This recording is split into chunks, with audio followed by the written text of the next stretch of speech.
100일 회견을 취소했다. 바로 정청래 민주당 대표의 이야기인데요. 정청래 대표가 오늘 취임 100일을 맞았습니다. 관례대로라면 100일 기자회견을 할 법도 한데 관례대로라면. 하지만 정청래 대표는 하지 않았습니다. 대신에 찾은 곳이 바로 이곳인데요. 목소리가 혹시 준비돼 있을까요? 네, 듣고 오시죠. 사람도 개도 다 생명을 가진 생명체입니다. 사람의 생명이 소중하듯이 또 개의 생명도 소중합니다. 그래서 생명이 존중되는 그러한 더불어 같이 잘 사는 그런 사회를 만들기 위해서 그런 취지에서 오늘 저희가 왔습니다. 바로 유기견 보호소였습니다.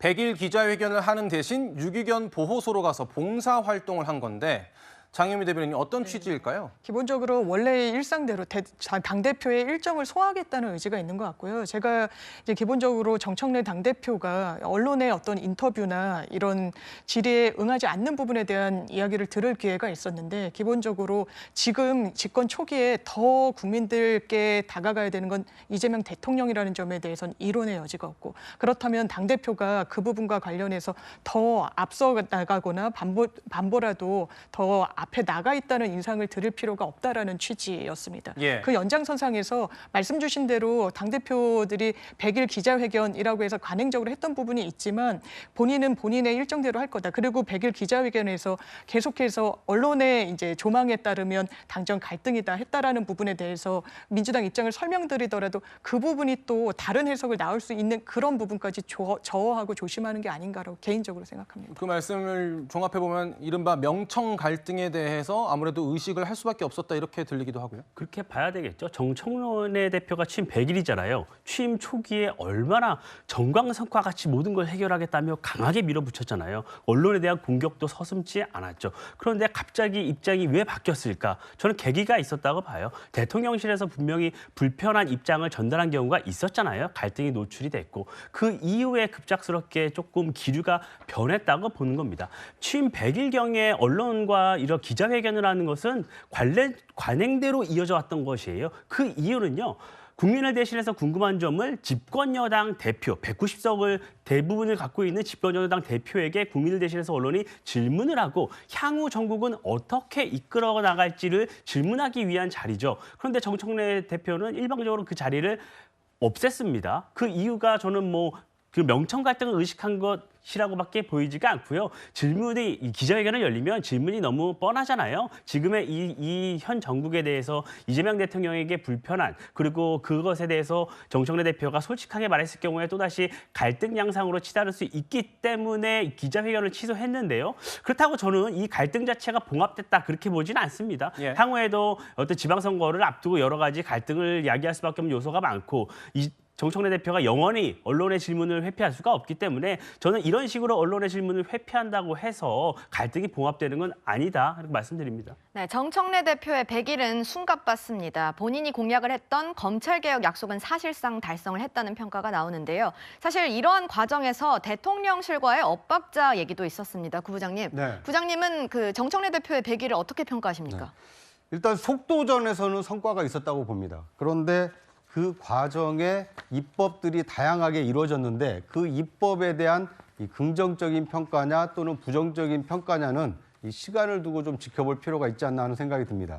이 여당 대표가 100일 기자회견을 했던 이유는 자신의 치적을 설명하는 것도 있지만 어떻게 보면 이 당정대, 이 집권 세력이 원팀이 돼서 그 힘있게 국정 운영을 어떻게 해나갈 것인지 그 비전을 제시하는 측면이 있었기 때문에 100일 기자회견을 가급적이면 했거든요. 그런데 오늘의 경우에는 정청래 대표 입장에서는 예상 질문이 지금 너무 뻔하지 않습니까?